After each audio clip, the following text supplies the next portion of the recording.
রাজ্য রাজনীতির খবরাখবর, বিগত সরকারের দুর্নীতির খবরাখবর এখন মোবাইল কিংবা নিউজ চ্যানেল খুললেই আপনাদের নজরে পড়ছে। পশ্চিমবঙ্গের রাজনীতিতে এখন একটা নতুন নাম বিশেষভাবে চর্চায়, জেনেসিস অ্যাডভার্টাইজিং। নমস্কার, আমি সৌমাদিত্য মুখার্জি। আজকের ভিডিওতে আমরা এই রহস্যের গভীরে ঢুকব আর সরাসরি কিছু প্রশ্ন তুলব বিগত রাজ্যের শাসক দলের দিকে। ভিডিওটা শেষ পর্যন্ত দেখুন, কারণ এই কেসটা কিন্তু বেশ জটিল। আপনারা কি জানেন একটা বিজ্ঞাপন সংস্থার ব্যাংক অ্যাকাউন্টে গত কয়েক বছরে কত টাকা ঢুকেছে? ফিগারটা শুনলে মাথা ঘুরে যাবে। প্রায় 635 থেকে 640 কোটি টাকা। অভিযোগটা ঠিক কি? কলকাতার একটি নামকরা বিজ্ঞাপন সংস্থা, নাম জেনেসিস অ্যাডভার্টাইজিং প্রাইভেট লিমিটেড।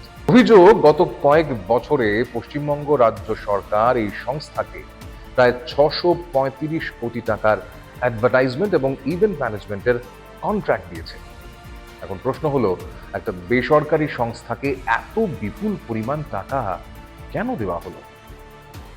রাজ্যের মুখ্যমন্ত্রী শুভেন্দু অধিকারী তো সরাসরি প্রাক্তন মুখ্যমন্ত্রী মমতা বন্দ্যোপাধ্যায়ের দিকে আঙুল তুলে বলেছেন যে তিনি নিজেই এই সংস্থাকে এত টাকা পাইয়ে দিয়েছেন। বিজিবিএস করতে গিয়ে মমতা বন্দ্যোপাধ্যায় একটি ইভেন্ট ম্যানেজমেন্ট সংস্থাকে মোট 635 কোটি টাকা দিয়ে গেছেন। 635 কোটি টাকা একটি ইভেন্ট ম্যানেজমেন্ট সংস্থাকে।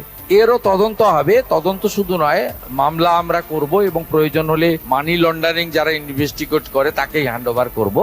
আমরা ছাড়বো না, ছাড়ার জন্য তো মানুষ বসায়নি। এখানেই শেষ নয়। রিপোর্টে বলা হচ্ছে এই কোম্পানির একাধিক ব্যাংক অ্যাকাউন্টে প্রায় 20টি এমন রহস্যময় ট্রানজাকশন পাওয়া গিয়েছে যা এখন তদন্তকারীদের রাডারে। এখানেই বিগত তৃণমূল সরকারের কাছে আমাদের কিছু সরাসরি প্রশ্ন। প্রথমত, স্বচ্ছতা কোথায়? সরকার যখন জনগণের করের টাকা খরচ করে, তারা তো একটা প্রপার টেন্ডার প্রক্রিয়া আশা করে। এই 635 কোটি টাকা দেওয়ার ক্ষেত্রে কি সেই নিয়ম মানা হয়েছিল? ইভেন্ট ম্যানেজমেন্টের নামে অন্য কিছু? অভিযোগ উঠছে যে বিজ্ঞাপনের আড়ালে কি আসলে টাকা পাচার বা মানি লন্ডারিং হয়েছে? এই কারণেই কি মামলাটি এখন ইডির হাতে যাওয়ার সম্ভাবনা তৈরি হয়েছে? তবে ব্যাপারটা কিন্তু শুধু রাজনৈতিক চাপানুতর নয়। সূত্র মারফত জানা যাচ্ছে এই টাকা লেনদেনের বিষয়টি বর্তমানে প্রাথমিক তদন্তের স্তরে আছে। যদি কোনো বেনিয়ম সত্যি হয়ে থাকে, তবে খুব শিগগিরই হয়তো আমরা বড় কোনো অ্যাকশন দেখতে পাবো। বিশেষ করে কেন্দ্রীয় তদন্তকারী সংস্থাগুলো যদি একবার মাঠে নামে, তবে এই বিজ্ঞাপন রহস্যের জট খুলতে বেশি সময় লাগবে না। পশ্চিমবঙ্গ কি তবে আরো একটা বড় আর্থিক দুর্নীতির সাক্ষী হতে চলেছে? সাধারণ মানুষের ট্যাক্সের টাকা কি সত্যি বিজ্ঞাপনের নামে নয় ছয় করা হয়েছে? আপনাদের কি মনে হয়? আপনার মতামত নিচে কমেন্ট সেকশনে অবশ্যই জানান। ভিডিওটা ভালো লাগলে লাইক করুন, আর এই ধরনের ইনভেস্টিগেটিভ কন্টেন্ট আরো দেখতে সাবস্ক্রাইব করুন রাষ্ট্রিক্স। সুস্থ থাকুন, সচেতন থাকুন।